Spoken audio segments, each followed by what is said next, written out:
Good morning, Lisa Novak, the James Bond of Good morning. buyers. Good morning. How are you? How are you? Yeah, we got a good. Yeah, good. We got a good one this morning. We are going to teach everyone about the secret herbs and spices to buying a property. And now Yes, with we get asked a lot, right? We get asked a lot about why is it I keep missing out on property all the time. So what we're going to do is we're going to teach you guys the tricks as to yep, how you can have the draw card. yes, less stock on the market also now is a little bit more important to be a weapon of the buyer and Yeah. understand the tips, tricks, hacks of what you need to do to have the edge. Hey, Definitely. I'm dealing with a lot of these red hot buyers often, Mark, because yep, they're coming through on my social media portals. And I now know that the demographic of buyers that sit there on my social media portals are the ones that keep missing out on property. So these guys know what they need to do now in order to buy property and buy it fast. And so often that's why you'll see me post a property on social. And then, sometimes even within hours it's sold because these yep, buyers are ready to go. They've been burnt so many times. So let's learn from their mistakes, guys. Mark, as you mentioned, there's not a lot of stock on the market and there's a lot of buyers. I had 31 buyers lining up out the front of one of my open homes on Saturday. no, That's got all the indications, right, of a red hot market. So here we yep, go. Mark, what do you reckon? What are some of your tips? a good lawyer, Yeah, because agreed. a lot of the work that's getting done is contractual. That can lose time. So you can lose on a strata search. A lawyer is the one that sort of amalgamates all of the work that has to be done, groups it up, gets it in an order that is achievable quickly, rather than just waiting for everyone. They actually get it all together and make it happen straight away. So they'll, is finance organised? Is strata plan organised? Is Yeah, have you signed your contract? Have you paid your deposit? They understand. A good lawyer understands that there's a commercial risk to losing the property. It's not just a legal risk that they're assessing for you. They're trying to really get it for you as well. I agree. And guess what? What's our biggest open home day? Saturday. Okay. Good So point. how many lawyers do you know that actually work on a Saturday? So here's the thing, right? A lot of buyers, particularly if you're going to be going unconditional with no call Yep. off period, you can't wait till Monday. You not that you can't, but it's not a smart move to wait till Monday. You'll have the upper hand if you have access to a great lawyer on a Saturday that can review your contract, review Yes. strata, reports, etc. Right? The Yep. value of that's phenomenal. I know we actually do work with a lawyer who will review stuff on a Saturday, and that's critical. Yeah, because Critical. another one which will back up the lawyer as well is actually exchanging under contract. So rather than doing it as an unconditional exchange, if your lawyer is available as a purchase up on a Saturday and you're going into a cooling off, which is what you'll generally do most of the time, you've got 5 business days to check everything, but you want to jump on that Saturday, and yeah, that lawyer on a Saturday is a monster one. I love it. It is. Yep, without a Next doubt. one. That's going to give you the upper hand. The big mistake that I see buyers make is they do all their due diligence first. Yep. So by that I mean they've walked in, they've seen a property, they've said, Lisa, I love this. What do I do next? And Yep. I'm always saying to the guys, the big mistake I see buyers make is you go off, you do all your due diligence, you get your contracts reviewed, your strata report, etc., and then you haven't made an offer yet. So Yep. the best thing to do is make an offer. Make an offer. It does not commit you. People don't Yep. realize that. Yep. They don't realize that they can put Um, in an offer. And there's a lot of toing and froing, right? When you do put in an offer, often there is a bit of toing and froing there. hey, I've got a good one as well. Play dumb. Play dumb. When I was no one likes a smarty pants buyer. I had a client that travelled through America. Great client. I think it was a stockbroker at the time. Like, he was Yeah. super successful. He took a RV through America, and he was there for a year. And I said, dude, what did you learn? He said, playing dumb gets you a long way. And I said, what do you mean? He said, well, when I was first traveling around, I was like the cool dude, well dressed, knew everything, and he found whenever he needed help for directions or just help, he said people Yeah. didn't really help him. But he said suddenly when he was putty in people's hands, asking for help, a little bit vulnerable, he learnt his way around America a lot quicker. So I think as a Yeah. buyer, when you're at the open house, don't be the buyer that's like, I know, yes, I know, and I already know that, I already know this, and the loudmouth. Be that one that's like, hey, Mr. Real Estate Agent, I really like this. Can you help me? First time I've done it, live in the area. Just be straight up, and you'll be shocked how far that'll get you. What do I do now, Mr. Real Estate Agent? You're still going to check everything in the background anyway, but when you wear your badge on your shoulder, people reach out and extend that olive branch out. So tip to people Yeah. trying to secure properties and be the 007, believe it or not, but to be the 007 buyer, you've got to be that sort of a little bit of a I need help goofball, for the agent to extend a hand out. I agree with that. Like that. And trust in the agent as well. I mean, obviously, as agents, we are acting for the vendor. But I can tell you now, as an agent, and I know there's many, many great agents out there, but I will, without a doubt, hold the hand of the buyer, because we want to enable the sale, but we do want to help people. That's our job. And, Yes. put trust in the agent that they are going to do everything in their capacity to help you. I will always go in batting for my buyers, especially if they've assisted me by, starting off with a great offer, or doing a lot of their due diligence up front, and believing what I tell them is correct. So I'll Yep. always say to a buyer, guys, just trust the process, work with me here, and let's see if we can get that great result for you.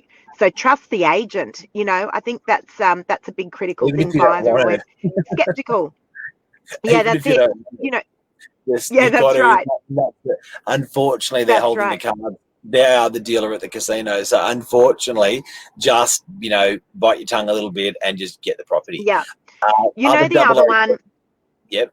yeah, other 007. So, okay, I want to give an example here. I had a property that launched out to my social media as a pre-market about a month ago. It was a freshwater Yep. house. Yep. It was an old property that hadn't been on the market in Oh over 50 years. Yeah. yes. Now, I had about 50 odd people come through the first open home, that was pre-market. The person that purchased the property was definitely the one that put down a great offer, but he moved very quickly. Yeah. So let me give you an example.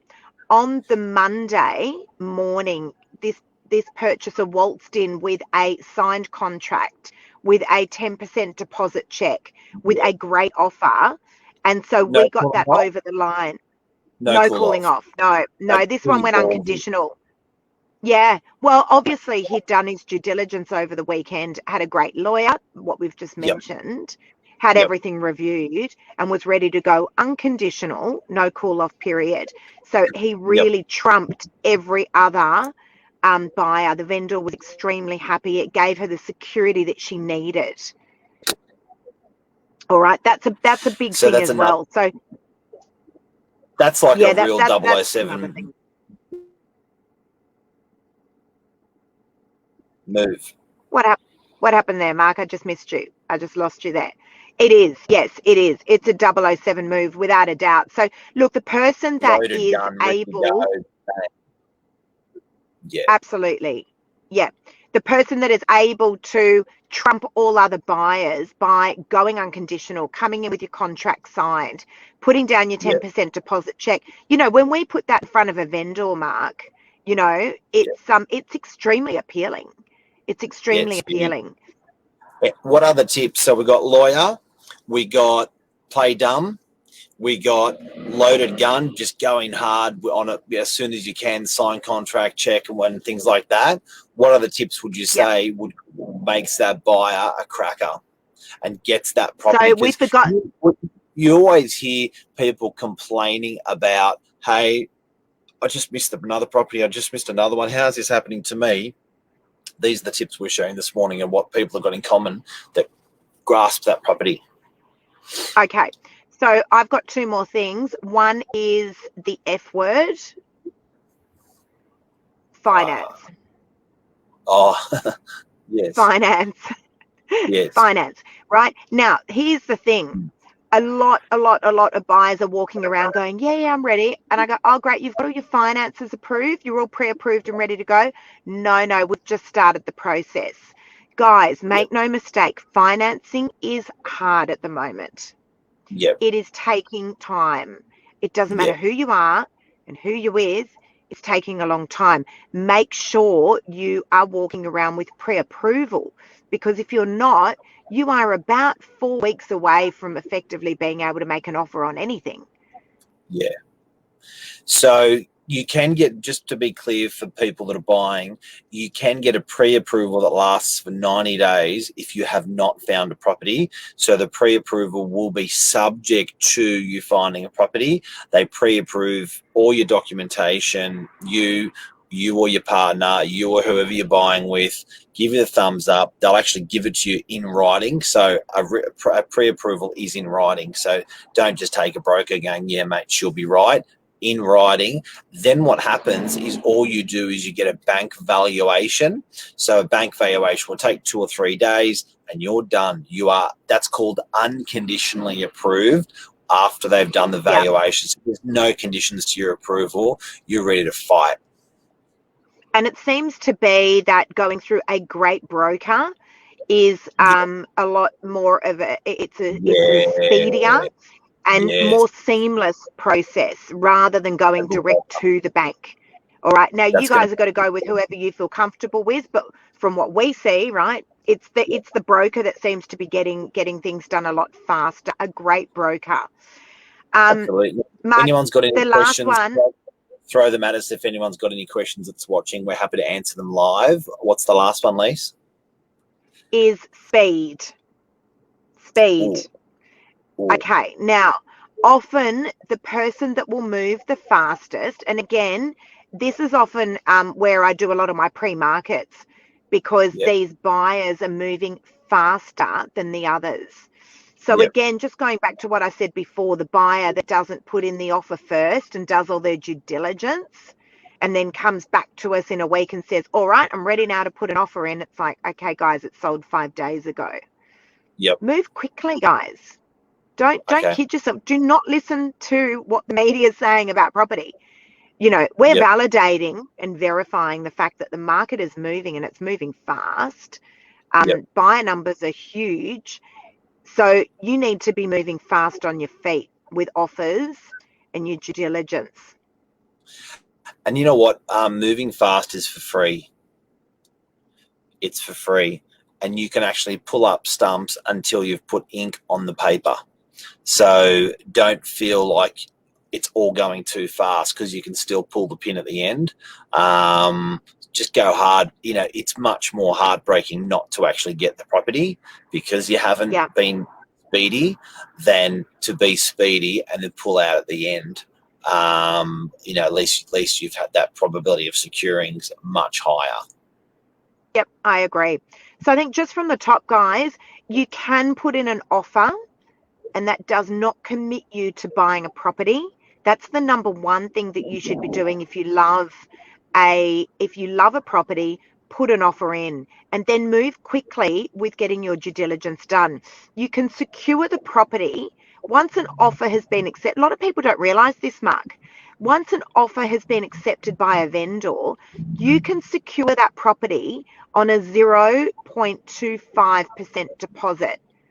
Yeah, that's a big one. 0.25% deposit, a quarter of a percent. And then we sign a $500,000 property. A 0.25% is about, I think, $2,500. Yep, you can put that onto your credit card.